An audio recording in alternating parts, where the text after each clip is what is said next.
Hi guys, welcome to Hard Reset Info channel. Today I have ZTE V50 and I want to show you how to set mobile data limit on this device.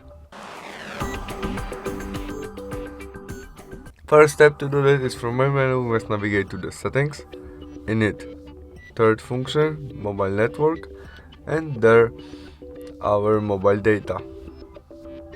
In it we look for data warming and limit, and there we can set our mobile data limits.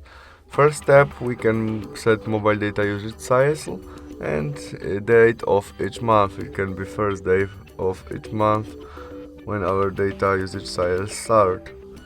There we can set data warming, we must switch on, and we can set it in gigabyte, megabyte, what you want, maybe 50 gigabyte, megabyte, we have 50 gigabyte set.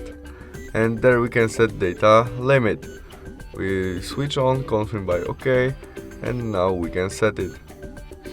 Maybe 100 gigabyte. That can be in gigabyte and megabyte too. And that's all. Thanks for watching. See you soon. Bye.